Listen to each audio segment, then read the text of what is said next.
Good morning students. आशा करता हूँ आप सभी लोग ठीक होंगे और अपने घर पर होंगे। इस कोविड महामारी के दौर में जो ये महामारी है, भयंकर बीमारी है, आप लोगों को घर में सुरक्षित रखने के लिए आपके विद्यालय परिषद द्वारा जय लक्ष्मी आदर्श विद्या मंदिर के द्वारा आज कक्षा 12 के स्टूडेंट्स, आर्ट्स के स्टूडेंट्स के लिए ऑनलाइन क्लास का आयोजन किया जा रहा है, जिसमें पहली क्लास है वो आज आपकी राजनीति विज्ञान की क्लास है। इससे पहले मैं आपको अपना परिचय भी दे देता हूँ। मेरा नाम महेंद्र कुमार शर्मा, इसी गांव का निवासी हूँ, भांडारेज का, जहाँ का विद्यालय परिषद है। मेरी क्वालिफिकेशन MA BEd और मैं पिछले 4 साल से अध्ययन कार्य करवा रहा हूँ और आशा करता हूँ आज मैं आपके सामने आपकी कक्षा 12 की राजनीति विज्ञान की जो विषय वस्तु है, जो सिलेबस है, उसके बारे में आपको जानकारी प्रदान करूँगा। मैं आपको टॉपिक इसलिए नहीं बता रहा पहले दिन, क्योंकि यदि मकान बनता है उससे पहले नींव की जरूरत होती है। इसी प्रकार ही किसी भी पुस्तक की जो नींव होती है वो उसका पाठ्यक्रम होता है, उसका सिलेबस होता है। अगर आपको सिलेबस के बारे में पूर्ण रूप से जानकारी प्राप्त होगी या मालूम होगी तो आप पुस्तक का अध्ययन बहुत अच्छे तरीके से कर पाओगे। तो मैं इस सिलेबस की पहल को आगे बढ़ाते हुए, इस सफर को आगे बढ़ाते हुए आपको बताता हूँ कि आपकी जो कक्षा 12 की राजनीति विज्ञान की पुस्तक है उसको 2 भागों में बांटा गया है। कितने भागों में बांटा गया है? 2 भागों में। स्टूडेंट्स, कितने भागों में? 2 भागों में। खंड ए, खंड ब, पार्ट 1, पार्ट 2। पार्ट 1 में जो विषय वस्तु है वो पार्ट 2 की विषय वस्तु से काफी अलग है। यह आपको भी पता चल जाएगा। जो पार्ट 1 का जो नाम है उसका नाम है राजनीति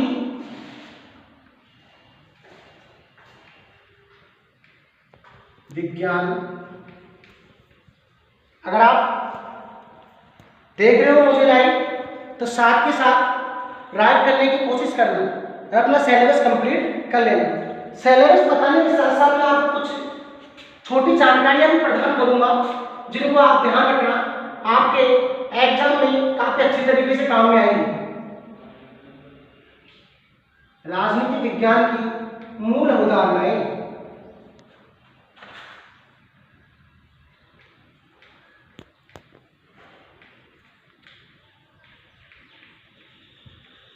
राजनीति विज्ञान की मूल अवधारणाएं, जिसमें पहली यूनिट खंड ए को 4 यूनिट में बांटा गया है। कितने यूनिट में बांटा गया है? 4 यूनिट। अर्थात इसमें 4 इकाइयां हैं और इन 4 इकाइयों में लगभग 16 पार्ट है। कितने पार्ट है? 16 पार्ट। अभी आपको थोड़ी देर में ही पता चल जाएगा कि 16 पार्ट कौन कौन से हैं, कौन कौन से इसमें विषय है, क्या क्या हमको पढ़ना पड़ेगा। तो इस कारण में आगे चलता हूँ। आपके सामने यूनिट फर्स्ट रखता हूँ मैं। कौन सी यूनिट रखता हूँ? Unit first. यूनिट फर्स्ट का नाम है प्राचीन राजनीतिक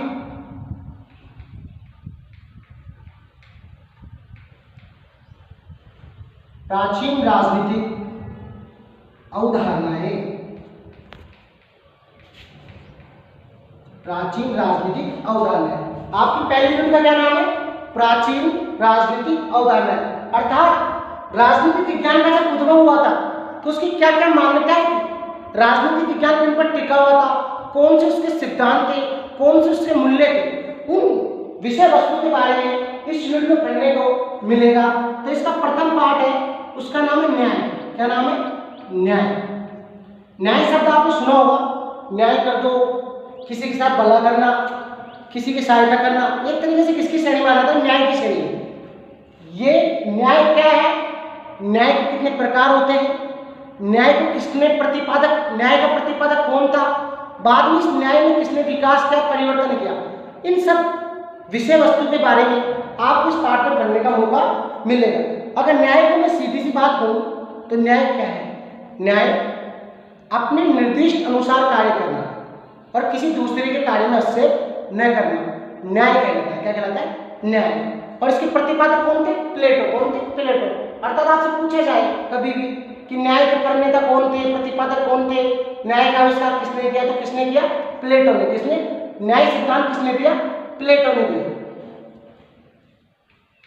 इस यूनिट में जो दूसरा लेसन है, दूसरा अध्याय है, उसका नाम है शक्ति, सत्ता और वेदता। शक्ति, सत्ता और वेदता, तीन टॉपिक एक पार्ट में कि शक्ति क्या होती है, सत्ता क्या होती है, वेदता क्या होती है। इन सब चीजों के बारे में आपको सटीक जानकारी आपको पढ़ने का मौका मिलेगा। इन शब्दों का आप अपने आम जीवन में सुनते हो। शक्ति क्या होती है, सत्ता क्या होती है। वर्तमान में बीजेपी की सत्ता है, उस वर्तमान में शक्ति का उपयोग कौन कर रही है? लोकतांत्रिक शक्ति का बीजेपी कर रही है, अर्थात भारतीय जनता पार्टी। लेकिन वेद रूप से अगर आपको राह चलता आदमी आपके ऊपर जुर्माना लगा दे तो आप स्वीकार नहीं करोगे। लेकिन अगर आप बिना मार्क्स से घूम रहे हो और पुलिस आपके ऊपर जुर्माना लगा दे तो वो क्या है? पुलिस की वेदता है। क्या है? वेदता, शक्ति है उसकी आपको जुर्माना लगाने की। इन सब की सटीक जानकारी आपको इस अध्याय में मिलेगी। अध्याय के क्रम में मैं तीसरा पाठ आपके सामने रखता हूँ जिसका नाम है धर्म। क्या नाम है? धर्म। धर्म की संकल्पना क्या है, धर्म क्या है, वर्तमान में कौन कौन से धर्म है, किस धर्म की प्रधानता है, कौन सा धर्म क्या कहता है। वर्तमान अगर मैं धर्मों की बात करूँ तो हिंदू धर्म, पारसी धर्म, जैन धर्म, बौद्ध धर्म, इस्लाम धर्म, ईसाई धर्म, ये प्रमुख रूप से विश्व के प्रमुख दर्शन हैं और धर्म है। इन धर्मों के बारे में इनकी संकल्पनाएं क्या है, इनके विचार क्या है, इनके सिद्धांत क्या है, इनके देवी देवता कौन से हैं, इन सब चीज़ों के बारे में आपको इस पाठ में जानकारी मिलेगी। अध्याय 4 स्वतंत्रता और समानता। इस यूनिट का जो अंतिम पाठ है उसका नाम है स्वतंत्रता और समानता। वर्तमान में प्रत्येक मनुष्य को, चाहे औरत हो चाहे पुरुष हो, उसको जो सबसे ज्यादा डिमांडेड है उसको स्वतंत्रता की जरूरत है। वो जब स्वतंत्र होता है तो राहत महसूस करता है। छोटा सा बच्चा हो तो स्वतंत्र वो घूमना चाहता है। लेकिन स्वतंत्रता और समानता के मूल तत्व क्या है, कहाँ से इनका उद्भव हुआ, कितने प्रकार की स्वतंत्रता होती है, इन सब विषयों के बारे में या टॉपिकों के बारे में, कंटेंट के बारे में आप इस पाठ में पढ़ने का मौका मिलेगा। तो स्टूडेंट्स, जो आपका खंड ए है उसका नाम है राजनीतिक विज्ञान की मूल अवधारणाएं। और मैंने आपको बताया यूनिट फर्स्ट जिसका नाम है प्राचीन राजनीतिक अवधारणाएं, उसमें 4 पार्ट है। कितने पार्ट है? 4 अध्याय। कितने अध्याय? 4। पहले अध्याय का नाम है न्याय, दूसरे का नाम है शक्ति, सत्ता और वेदता, तीसरे का नाम है धर्म, चौथे का नाम है स्वतंत्रता और समानता। एक बात और बता देता हूँ, जो खंड ए है आपका 40 नंबर का है। कितने नंबर का है? 40 नंबर का। अर्थात परीक्षा की दृष्टि से ये खंड 40 नंबर का। कितने नंबर का? 40 नंबर का। आपका जो टोटल अंक भार है, पूर्ण अंक भार है, वो कितना है? 80 नंबर का। अगर आप इस यूनिट को पढ़ते हो, इस खंड को पढ़ते हो तो 40 नंबर का पढ़ते हो। कितने पढ़ते हो? 40 नंबर का। अब एक बात और ध्यान से सुनो, जो मैंने आपको यूनिट फर्स्ट बताई है इसके जो 4 पार्ट है, कितने पार्ट है? 4 पार्ट। ये कितने नंबर के? 10 नंबर के। कितने नंबर के? 10 नंबर के। अर्थात अगर आप इन 4 पार्टों का अध्ययन करते हो तो आप परीक्षा में 10 अंकों की तैयारी पूर्ण रूप से कर लेते हो। वो 4 पार्ट कौन कौन से? न्याय, शक्ति, सत्ता, वेदता, धर्म, स्वतंत्रता और समानता।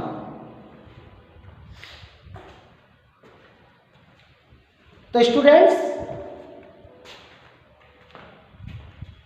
पाठ्यक्रम विवरण के परिचय में मैं आपको आगे की ओर लेके जाता हूं।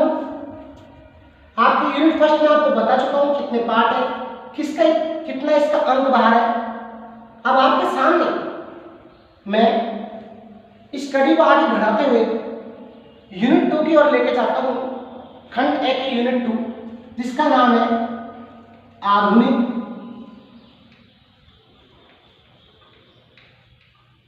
राजनीतिक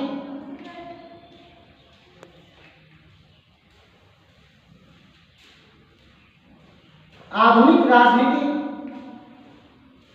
अवधारणाएं।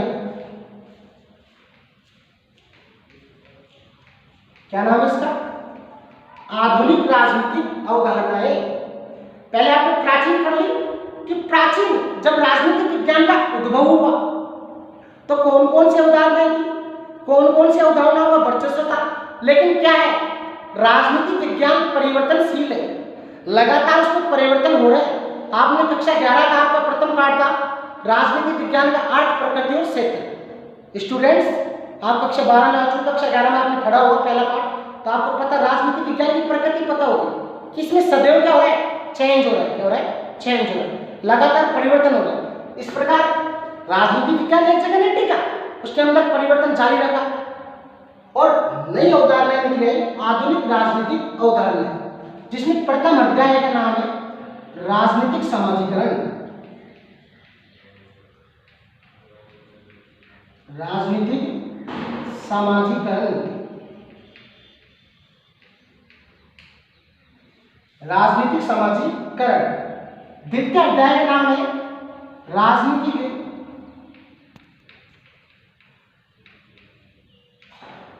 संस्कृति। तृतीय अध्याय का नाम है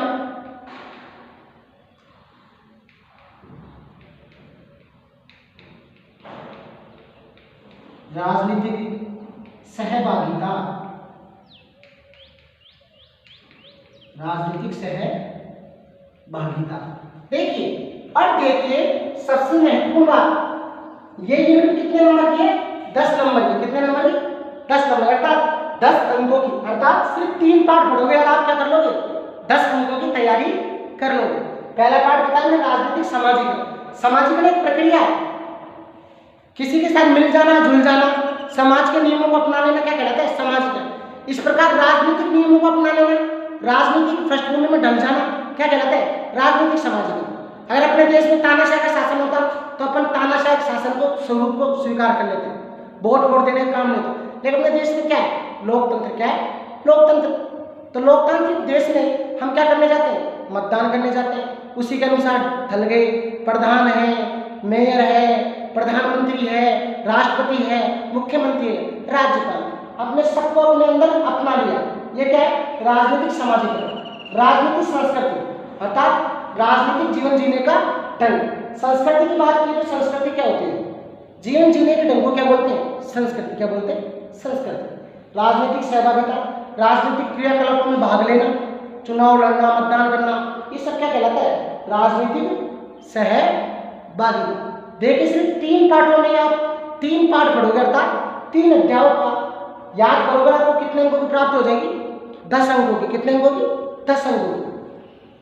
तो स्टूडेंट्स, आशा करता हूँ आपको आपके पाठ्यक्रम विवरण के बारे में जानकर काफी अच्छा लग रहा होगा और आप महसूस कर रहे होंगे कि हमें कौन कौन सी विषय पढ़ने हैं, कौन कौन सी जानकारी प्राप्त करनी है। अब मैं इस कड़ी में आपको यूनिट 3 की ओर लेके जाता हूँ। कौन सी जाता हूँ? यूनिट 3 की। यूनिट 3 का नाम है राजनीतिक विचारधाराएं। राजनीतिक विचारधाराएं। नोशन, विचारधाराएं कि कौन सी विचारधाराओं पे देश का शासन चल रहा है, कौन से विचारों पर देश अपना विकास करना चाहता है, किस प्रकार से अपने नागरिकों को सुविधा देना चाहता है। तो जो प्रमुख राजनीतिक विचारधारा है, उनमें जो पहली विचारधारा है उसका नाम है उदारवाद। क्या नाम है? उदारवाद। जब जब उदारवाद का नाम आता है तो जॉन लॉक का नाम आता है, अर्थात सभी को समानता, लेकिन अपने योग्यता के अनुसार। किसके अनुसार? योग्यता अनुसार। अर्थात जो जितना योग्य है उसे उतना मिलेगा, इससे उसे कोई नहीं रोक सकता। जो पहली राजनीतिक विचारधारा है उदारवाद, आज विश्व में लगभग हर देश उदारवादी विचारधारा को अपनाता है। दूसरी जो विचारधारा है समाजवाद, समतामूलक समाज। समाजवाद भारतीय अर्थव्यवस्था का या भारतीय संविधान का प्रमुख तत्व है। समाजवाद को 42वें संशोधन 1976 के द्वारा इस शब्द को भारतीय संविधान में जोड़ा गया था। थर्ड लेसन है मार्क्सवाद। विश्व की सबसे प्रचलित विचारधारा है कि मार्क्सवाद कार्ल मार्क्स से प्रेरित थी। कार्ल मार्क्स को आप जानते हो, अगर आप राजनीति विज्ञान विषय पढ़ रहे हो तो कार्ल मार्क्स के बारे में आपको जानकारी प्राप्त होनी चाहिए। इसने राजनीति विज्ञान में एक क्रांतिकारी परिवर्तन जारी किए थे। कार्ल मार्क्स 1818 में इनका जन्म हुआ था और 1848 में इन्होंने साम्यवादी घोषणा पत्र जारी किया था। इनका जो विचारधारा थी वो साम्यवादी विचारधारा जानी जाती है। इसे मार्क्सवादी विचारधारा के नाम से भी जाना जाता है। इन विचारधाराओं के बारे में जब भी हम इन टॉपिकों में और जाएंगे, इन अध्यायों में और जाएंगे, आपको पूर्ण रूप से जानकारी मिलेगी। मार्क्सवाद क्या है, किस प्रकार उसने अपने परिवर्तन किए, क्या उसके सिद्धांत थे, क्या करना चाहता था, इन सब विषय वस्तुओं के बारे में हम हमारी राजनीति विज्ञान की पुस्तक के माध्यम से जानकारी प्राप्त करेंगे। अंतिम जो लेसन है इस यूनिट का, उसका नाम है गांधीवाद। क्या नाम है? गांधीवाद। गांधीवाद गांधी जी के जो विचार थे, जो मूल्य थे, उनको क्या बोला गया? गांधीवाद। गांधी जी के बारे में जानते हो आप लोग सब, हमारे फादर ऑफ नेशन, हमारे राष्ट्रपिता, जिन्होंने अहिंसा के मार्ग को अपनाकर भारतीय स्वतंत्रता संग्राम में महत्वपूर्ण योगदान दिया था, वो थे मोहनदास करमचंद गांधी। जो उनके विचार थे, जो उनके अहिंसा रूपी तत्व थे, उन सबको हमें इस अध्याय में पढ़ने का मौका मिलेगा और गांधीवाद के बारे में जानकारी प्राप्त करने का मौका मिलेगा। गांधी क्या थे, क्या उनके विचार थे, क्या उनके विचार इतने सही थे जिनको हम अपने जीवन में उतार कर सफलता का मार्ग प्राप्त कर सकते हैं। इस प्रकार आपकी यूनिट 3 कंप्लीट हुई और यूनिट 3 में आपने कितने नंबर किए? 10 नंबर की। कितने नंबर की? 10 नंबर की। स्टूडेंट्स 2 मिनट का ब्रेक चाहता हूँ मैं अभी, सिर्फ 2 मिनट।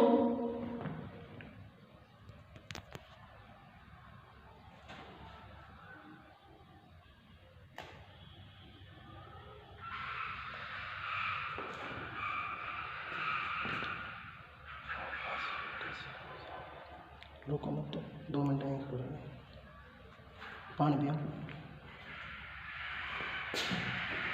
पानी भाई साहब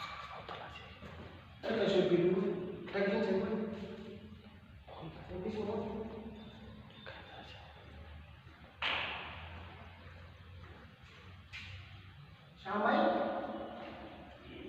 पानी होने से थोड़ा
उल्टू दर्द नहीं पकड़ के बैठे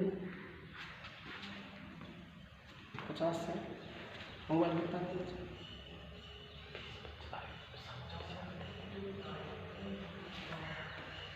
नहीं सही थे बोलिए सही थे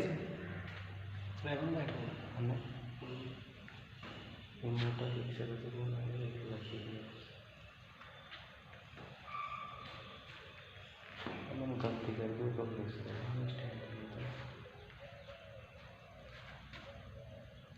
रोड से लगी मैं वीडियो से बनाऊँ कर। हाँ तो स्टूडेंट्स आने वाली क्लियर होगा आपने भी। भारतीय राजनीति में उभरते आयाम, आपकी यूनिट जो 4 है उसका नाम है, खंड है कि जो यूनिट 4 उसका नाम है भारतीय राजनीति में उभरते आयाम। और उसका जो प्रथम लेसन है, प्रथम अध्याय है, पाठ है, उसका नाम है विकास।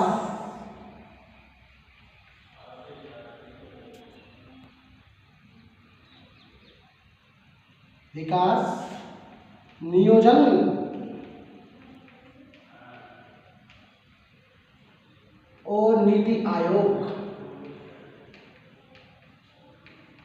विकास, नियोजन और नीति आयोग।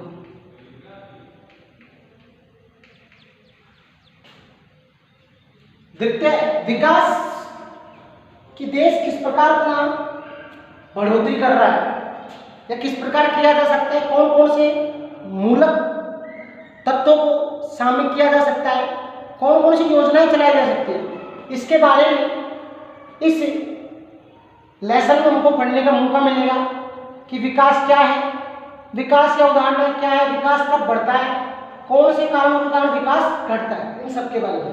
नियोजन, सोच समझकर उठाया गया कदम क्या कहलाता है? नियोजन। नियोजन, हर कार्य में नियोजन जरूरी है। अगर आप पढ़ाई भी कर रहे हो तो उसके लिए क्या है, वो नियोजन जरूरी है।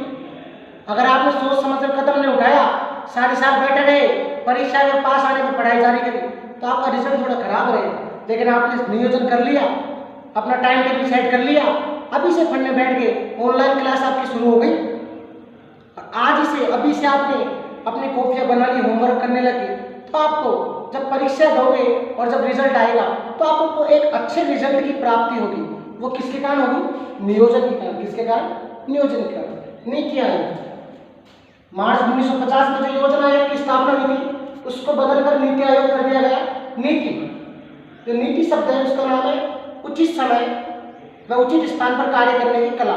नीति आयोग देश के लिए नई नई नीतियां बनाता है जिससे देश का विकास हो सके। इसकी स्थापना हुई थी 1 जनवरी 2015 को। पूर्ण रूप से जानकारी आपको आपके इस पाठ में जब हम पढ़ाएंगे जब आपको मिल जाएगी। सेकंड पार्ट का नाम है प्राकृतिक संसाधन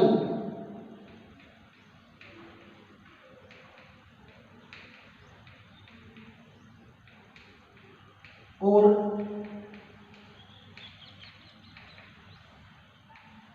पर्यावरण। प्राकृतिक संसाधन और पर्यावरण।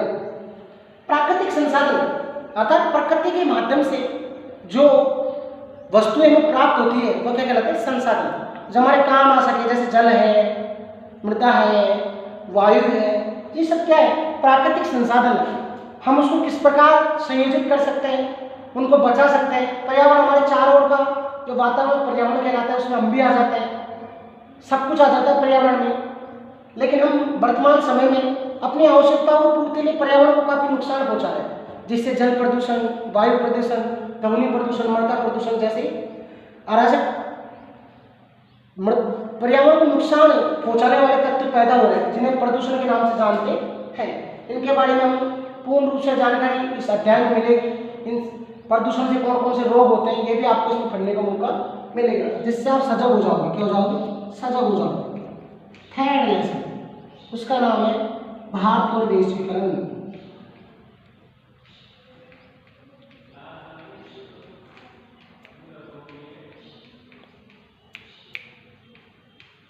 भारत और वैश्वीकरण। भारत और वैश्वीकरण। तो स्टूडेंट्स,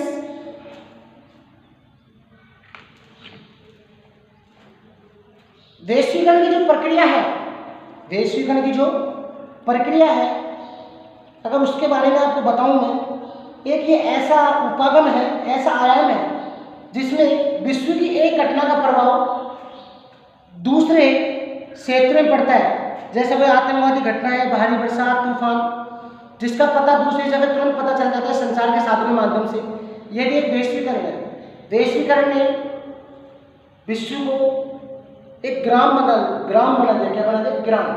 ग्राम विश्व, पूरे विश्व के साथ जोड़ दिया। उस वैश्वीकरण का भारत पर क्या क्या प्रभाव पड़ा, क्या क्या नवीन परिवर्तन आए, ये सब हमें इस अध्याय में जानने का मौका मिलेगा। इसके बाद में जो चतुर्थ लेसन है, जो चतुर्लेशन है उसका नाम है नव सामाजिक आंदोलन। क्या नाम है? नव सामाजिक आंदोलन। सामाजिक आंदोलन समाज प्लस एक समाज में होने वाला आंदोलन नव सामाजिक आंदोलन, एक ऐसे आंदोलन जिनकी कभी पुरातन संस्कृति में जरूरत नहीं थी, जिनकी कभी पुरातन संस्कृति में जरूरत नहीं थी, लेकिन आज ऐसे आंदोलनों की जरूरत पड़ रही है। महिला आंदोलन, पहला आंदोलन कौन सा है? महिला आंदोलन। दूसरा है पर्यावरण संरक्षण आंदोलन।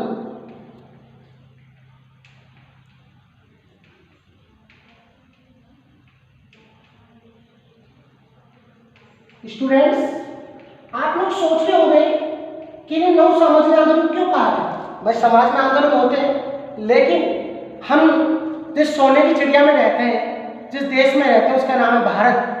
भारत काफी प्राचीन देश है। काफी प्राचीन समय से हम भारत के बारे में पढ़ते आ रहे हैं, जिसमें रामायण महाभारत का भी वर्णन है इस भारत में कि भगवान राम की जन्मभूमि, भगवान श्री कृष्ण की जन्मभूमि प्लस बौद्ध धर्म, जैन धर्म का भी ऐसे संबंध रहा कहीं न कहीं। जिस भारत में कहा जाता था यत्र नार्यस्तु पूजन्ते रमन्ते तत्र देवता, अर्थात जहाँ नारियों का सम्मान होता है, पूजा होती है, वह देवता रमण करते हैं, वहाँ महिलाओं का आंदोलन क्यों करना पड़ता है? क्यों? लेकिन देखिए सुनिए, वैदिक भारत में महिलाओं की स्थिति काफी अच्छी थी, लेकिन बाद में लगातार बिगड़ती रही। महिलाओं को घर के कामों में रख दिया गया, उन्हें पढ़ने का मौका नहीं दिया जाता था, बाल विवाह कर दिए जाते थे, जिनसे वो शिक्षा के क्षेत्र में पीछे रह जाती थी। साक्षरता दर भी अभी हमारे देश की महिलाओं की कम है, लेकिन इतनी ज़्यादा कम नहीं है। लगातार महिला सशक्तिकरण हो रहा है। किस माध्यम से हो रहा है? महिला आंदोलन। लगातार महिलाएं अपना वर्चस्व हर क्षेत्र में बढ़ा रही है। आज हम गर्व के साथ कह सकते हैं हमारी माताएं एवं बहनें भारतीय सेना में भी कार्य कर रही है, फाइटर प्लेन उड़ा रही है। ये किस माध्यम से? महिला आंदोलन से। दूसरा है पर्यावरण संरक्षण आंदोलन। हमने पर्यावरण को इतना नुकसान पहुंचा दिया जिससे हमारी वायु प्रदूषित हो गई। हमारी जो देश की राजधानी है दिल्ली, वो लगातार इस वायु प्रदूषण का शिकार हो रही है। वहाँ की हवा बहुत गंदी हो रही है। इसलिए जो पर्यावरण प्रेमी हैं उन्होंने पर्यावरण को बचाने के लिए लगातार आंदोलन जारी कर रखे हैं, जिसमें नर्मदा आंदोलन, चिपको आंदोलन, ये काफ़ी प्रसिद्ध रहे।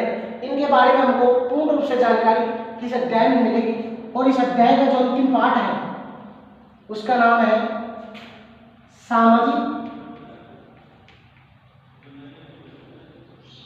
आर्थिक न्याय। सामाजिक आर्थिक न्याय एवं महिला आरक्षण एवं महिला आरक्षण, यह अंतिम पाठ है। अर्थात इस यूनिट में सबसे ज्यादा पाठ है, 5 पाठ। सामाजिक आर्थिक न्याय, हमारे देश में सामाजिक आर्थिक न्याय की क्या स्थिति है? क्या संविधान में समाज के सभी लोगों को समान रखा गया है, समान रोजगार है? ये सब किसमें आ जाता है? सामाजिक आर्थिक न्याय में। महिला आरक्षण की क्या स्थिति है? क्या हमारे संविधान में महिलाओं को आरक्षण दे रखा है? दे रखा है तो कितना दे रखा है, और नहीं दे रखा है तो क्यों नहीं रखा? क्यों नहीं दे रखा? क्यों नहीं दे रखा? तो इसके पीछे क्या कारण थे? क्या कभी महिला आरक्षण बिल पारित हुआ? इन सब विषयों के बारे में हमें पूर्ण रूप से जानकारी इस पाठ में मिलेगी, इस अध्याय में मिलेगी। इसी के साथ आपका खंड ए क्या होता है? पूरा होता है। क्या होता है? खंड ए पूरा होता है। और खंड ए पूरा होने के साथ मैं आपको बता देता हूँ एक बार दोबारा, आशा करता हूँ आप लोगों को बहुत अच्छी तरीके से आपका सिलेबस समझ में आ रहा होगा कि आपको क्या पढ़ना है, क्या नहीं पढ़ना है। खंड ए, इसमें कितनी यूनिट है? 4 यूनिट। कितनी यूनिट है? 4 यूनिट। और जिसका टोटल नंबर कितना है? 40। प्रथम यूनिट में कितने पार्ट है? 4 पार्ट। द्वितीय यूनिट में कितने पार्ट है? 3 पार्ट। तृतीय यूनिट में कितने पार्ट है? 4 पार्ट। और चतुर्थ यूनिट में कितने पार्ट है? 5 पार्ट है। तो आप अगर पार्टों की संख्या की मैं गणना करता हूँ तो प्रथम यूनिट में 4, द्वितीय यूनिट में 3, 7, तृतीय यूनिट में 4, 7 और 4 11, और चतुर्थ यूनिट में है 5 पार्ट। 11 5 टोटल पार्ट कितने? 16। अर्थात जो 16 पार्ट है तो आपके कितने नंबर के? 40 नंबर है। अर्थात आप खंड ए को अगर कंप्लीट कर ले तो परीक्षा की दृष्टि से कितने नंबर कंप्लीट कर ले? तो 40 नंबर। कितने पार्ट है? 16। स्टूडेंट्स, खंड आपके सामने कंप्लीट होता है। जो खंड बैठ की आपको जानकारी है वो आपको नेक्स्ट क्लास में मिलेगी। Okay bye. आशा करता हूँ आप सब घर में रहोगे और घर में रहकर ही इस ऑनलाइन क्लास का सहभागी बनोगे और अपने अध्ययन कार्य को आगे बढ़ाओगे और शिक्षा के क्षेत्र में सफलता प्राप्त करोगे। Okay bye.